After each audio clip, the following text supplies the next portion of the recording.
Bonjour, bonsoir, ça dépend à R. Naba fidèle abonné à Rose Bombo officiel. Et naba warrior news tout partout dans le monde entier. Et puis naba tout balinarbon, tonton Boaz, garçon climatisé, l'iris noir, Poutine. Voilà,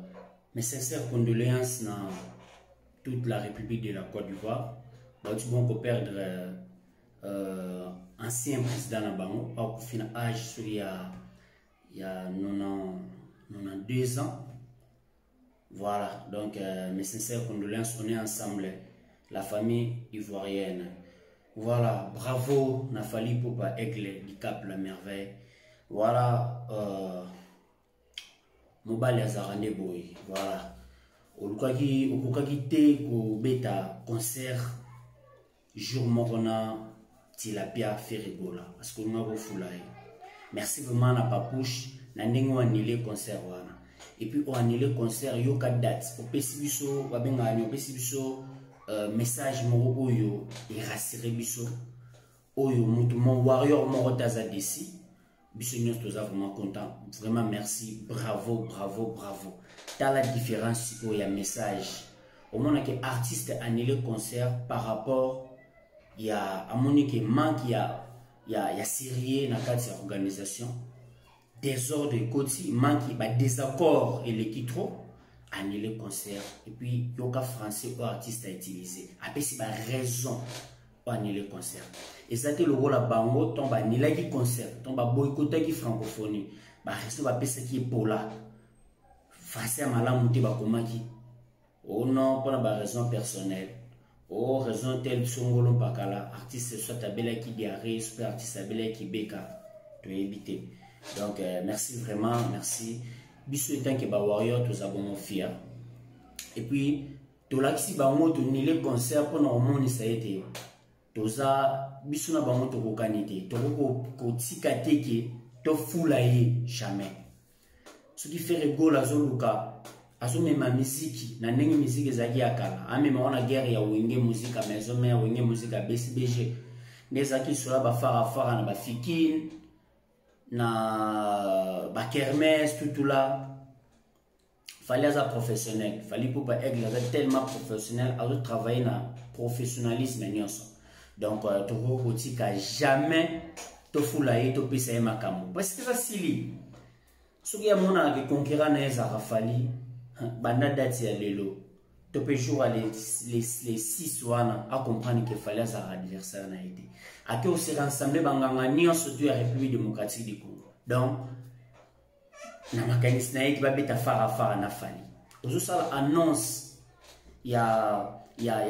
soirée ou ya cérémonie ya fermeture de la francophonie ou ya concert na yote non ça la publicité to ça la sports obenga ba golo boya to la saban to l'équipe on est belé c'est comme si ça concert na yo privé c'est comme si ça stade de martyr pour yo sukendo robeta c'est comme si ça stade de martyr pour to ko beta non et ça cérémonie tout monde qui fallait ton petite cérémonie wana et c'est fallait bien ngi avec non nazo beta dinonyos ba warrior boye belé non fallait lancer qui message aibi que et ça cérémonie et ça concert na été mais ba warrior loko la balinga fali na bango ba bi ke fali a osala kuna ne ba se présenter qui mais ba se présenter qui pour ngita la cérémonie ya francophonie eza bon organisation ils rassemblé ba pays nyonso to francophone na monde entier eza premier événement majeur eza na manamboka na biso République démocratique du Congo en tout cas naza vraiment déçu ba ndeko na nga ba warrior naza très déçu na mon comportement gouvernement voilà au gouvernement a cédé na ba caprice ya tilapia parce que to binga bon gouvernement a cédé gouvernement moko incapable gouvernement moko kaka le même mutu oyo asinaki même pas contrat obo pesa qui date ya les 4 août a presté dans esplanade ya palais du peuple na nuit ya francophonie les mêmes personnes on a tant à moni qu'il fallait pour pas nem ta obeta na ouverture pas obeta na fermeture a désisté a obeta a boycotté voire même ba fanatique naé baloba n'importe quoi basali acharnement pour le gouvernement pour le chef de l'état koloba ete voilà to boycotter ce qui fait rigoler la bêtité francophonie to ba fingi basali ben site comme pas possible et mutu ya bongo donc bo soumettre na bino na ba caprice na e bo ke na bino e mawa to binga bongo bo ke na bino e mawa bo ndimi ko pesa ye jour ya ko signer contrat et puis ko pesa ye jour ya les 6 à prester na fermeture j'ai de la francophonie. En tout cas, ils a passé normalement a été gouvernement na biso gouvernement moya ba incapable. Oyo bazai beaucoup se soumettre na individu na un simple individu comme Ferregola. Artiste improductif, pas produire rien à la République démocratique du Congo. O azana kaka local azo mene vine toujours na mafinga azo mene vine na ba polémique azo représenter moka valablement donc mission moko local mission mo asila kala azo ngako diembe la fali azo ngako diembe la fali ayi ba fali moto fali sa adversaire na yote voilà adversaire kendo diembe la ta héritier pour héritier ça des forts yo savano sala o fourni au donc babengani o fourni aucun effort pour babengani pour moderniser musique no fourni aucun effort usawana kaka kolela na kolela usana kaka kolela na kolela usana kaka kolela na kolela voilà biso falisco annuler concert awa omoni ba wayo ninyo ba leki baloba non voilà tout ça contre bando finga chef de l'état bando sala ba campagne mabe pour na chef de l'état wa wayo aza fanatique moko discipliné tebi ke ata francophone to beti fermeture que to betaki déjà fermeture to betaki da ouverture et puis to un calendrier monene ezo c'est la biso d'ailleurs et ça la coûte bien et faire pour souffler artiste na biso to linga fali pour pas aigle et pour pesa el susu ba bengani o permettre à paiement à se concentrer sur na des événements monene et la biso na Paris Défense Arena na Vao Arena ya London. Voilà, manque y a ba production.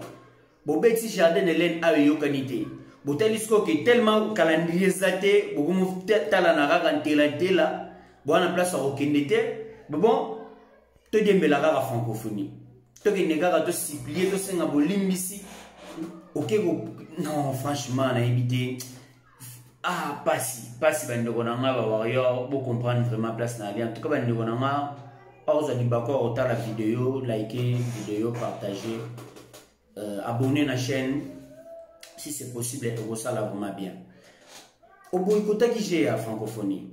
Si quoi bah que lui au mawa bah tu on a le jour il y a les 6 au bêta. Eux ils même pas programmé au bêta. Donc le loskoto loba, donc ba héritier Watanabe. Ba JB Piana ba mission nyonso bazaki bongo na ba pesa ki bango ba date ya ba beta les 5 les 3 ça dit bango pe ça dit bango pe ba ça pe na droit na bango ya kolela pe na gouvernement parce que mboko za biso nyonso ba pe na droit ya kolela bango pe bazonga ça bango ba tia bango na journée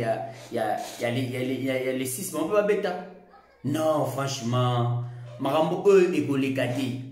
Ce qui est en poste au diembe la fali, biso ba warrior to kotikate au diembe la fali parce que oza même pas na pouvoir na fali popa. Na lo ba on matin midi soir faire gola na fali popa et car eza ya molai. Et car eza tellement molai et car eza lo la moi na molili. Voilà, eza lo la butu na moi. Fali eza lo la moi. Oyo kotambola pepele oyo kotambola sanke o tutana oyo kotambola esenga oto luka mwinda esenga oto cha torche pomona nzela eza toujours tout droit voilà faire oyo za molili en obscurité nzela tonna tellement molili o kotambola esenga ba miskade eza ba miskade belé esenga faut oza torche faut pelisa moto.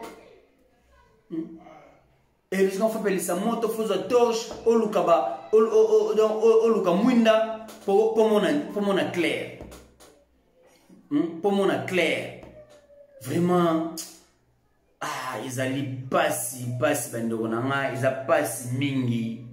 na komona comportement ya modèle oyo pour se soumettre au gouvernement congolais na un individu lokola Ferigola